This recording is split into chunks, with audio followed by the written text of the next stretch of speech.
اول نمبر غیر مقلدینو ته ویل استوایا وستاسو سړی اذان کوي زنانم تر اوسه پورې موږ نه دی لیدلی چې هغوی اذان کړی. دویم نمبر ستاسو سړی اقامت کوي په جمع کې په امام پسې زنانم تر اوسه پورې موږ نه دی لیدلی چې اقامت یې کړی.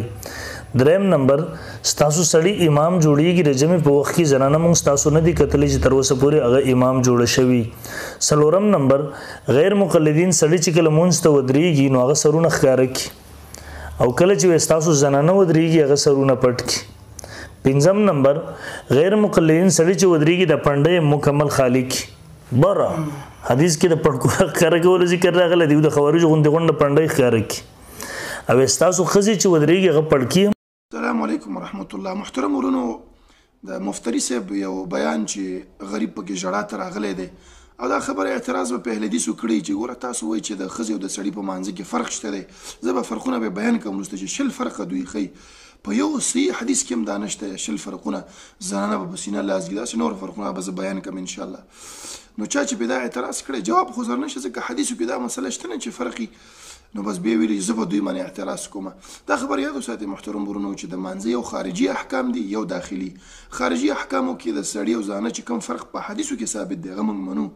کوم چې نه دی ثابت هغه نه منو. داخلي احکامو کې موږ د سړي او د زنانه په مانځه کې هیڅ فرق نشته دی. ولې په نشته دی باره کې صحیح روایتونه شته محترم ورونو. نبي علیه السلام بخاري کې حدیث نقل دی وصلوا کما رأیتمونی اصلي، داسې مونځ کوئ لکه زه چې کومه. صحیح حدیث دی نبي علیه السلام په مانځه کې د نه حیواناتو سره مشابهت نه منع کړی، د سپي په شان دی دا لندې لیچې لګول اقاع الکلب او داسې قارغه په شان ټونګي دغه حکمونه زانه سړو دواړو ته شامل دي. همداسې په بخاري کې حدیث دی مکحول وایي چې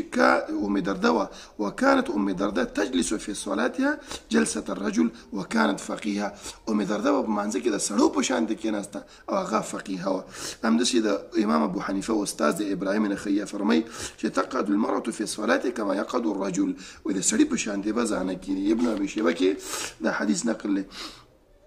امام بخاري د ابراهیم نخعي هم دا نقل کړی چې زانه او سړي په منځ کې فرق نشته دی. امام ابن حجر رحمه الله په فتح الباري کې دا خبره کوي چې لم يرد ما يدل على التفرقه في رفع بين رجل المرأة، وهیڅ فرق نشته په صحیح حدیثو کې چې لکه حنفیان چې وایي چې لکه زانه بس خو دلته لاسونه جګوي او سړي به دیزې پورې جګوي، دا فرق وایي چېرته هم په حدیثو کې نه دی نقله. نو محترم ورونو چې نه دی نقل نو دغه مفتري صاحب وایي چې ګوره تاسو چې بعضې فرقونه په مانځه کې د سړي او د زنانه کوئ زه اوس تاسو نه په هغه باندې دلیل غواړم. موږ خو اهل الحدیث یو، موږ چې فرق کوو په دلیل باندې به یې کوو. لکه یو فرق یې دا ویلی چې تاسو یې کوئ چې سړی لوڅ سر مونځو کې هغه باره کې وایي چې مونځ صحیح دی او زانه باره کې وایي صحیح نه دی، باندې دلیل پیش کړه. صحیح حدیث دی ابو داود کې هم نقل دی نبي علیه السلام فرمایي چې لا يقبل الله صلاة حائض الا بخمار. نبي علیه السلام وایي چې د زانه مونځ نه قبلې الله په خمار تر څو پورې چې ویښته سر یې پټ کړی نه وي. سړي فرق چې دی ابو سعید الخدري حدیث دی هغه لوڅ سر مونځ کوي، کس ورته وایي چې ته لوڅ سر مونځ کې وایي دا کار مې ځکه وکړي چې ستا په شان جاهلان پوه شي. نو دا مفتري ندیم ته مو چې ستا په شان جاهلان پوه شي. دا فرق باندې دلیل مونږ پیش کړه. ښه دا وایي چې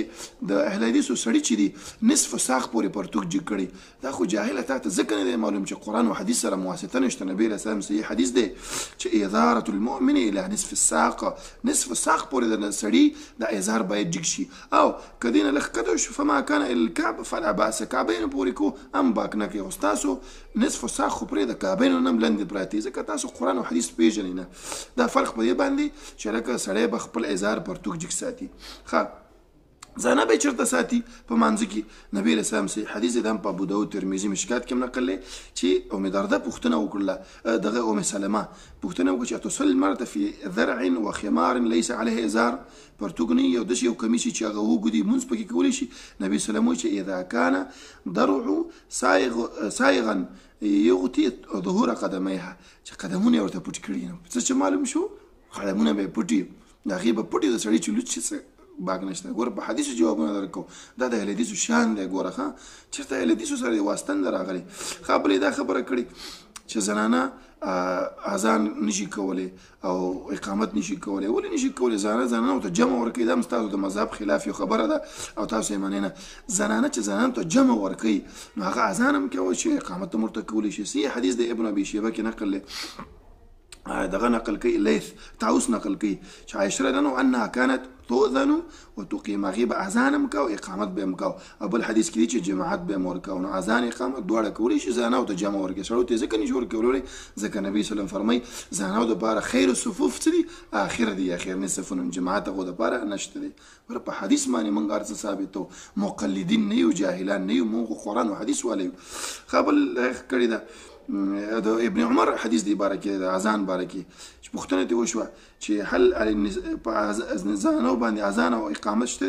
فغضب ویې ویلې چې آیا زه منې کوم دوی د عن ذکر الله د الله د ذکر نه منې کوم ابن ابي شیبه کې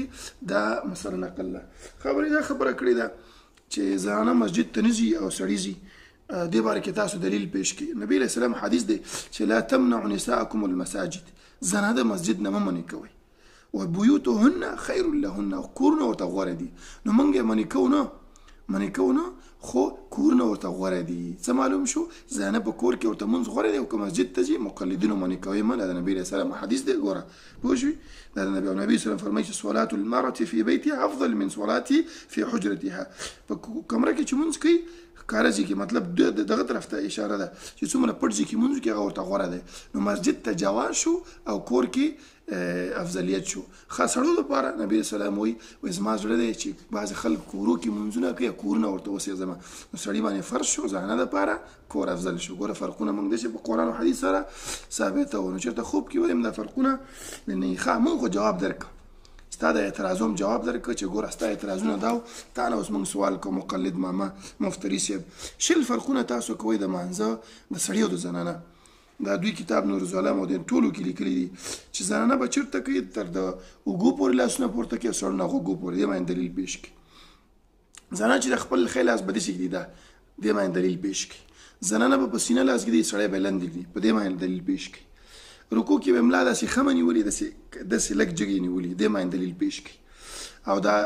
ګونډو باندې به لاسونه داسې ایښي نیولي به نه حدیث کې راځي چې نبي صلی الله علیه وسلم داسې نیولي او په دې باندې دلیل پیش کړي دا ګوتې دا به خورې کړي نه دې باندې دلیل پیش کړي سجدې ته چې لاړ شي خپل لاسونه هلې چې به داسې لګولي او خپل د پوښتیو سره به یې لګولي دوه دانې په دې باندې دلیل پیش کړي قاعده کې به د ګوتو په سرو باندې داسې ناست په دې باندې دلیل پیش کړي دا ګوتې چې دا به یو بل سره لګولي په دې باندې دلیل پیش کړي تقریبا شل فرقونه دي دا دواړه دغه چې دي دا څه ورته وایي ګیټۍ دا به یې سره لګولي په دې باندې دلیل پیش کړي په سجده کې به دا خپه ودرې نه لکه سړی ودرې که نه دا یو خپه دوه رکعته مونځ چې کوي یوه ودرې په دې بله باندې کښېني وایي داسې به نه کوي دواړه خپې به یې داسې چپ طرف ته وکړي په دې باندې دلیل پیش کړي نو موږ درته چلنج دی ستا مړو ژوندیو ته دیوبندیانو خو هم قایل دي چې سماع الموتى مړي اوري او مړي په قبر کې ژوندي دي خو زه یې پوښتنه وکړئ خپل دیوبندیانو امام صاحب نه مو کوي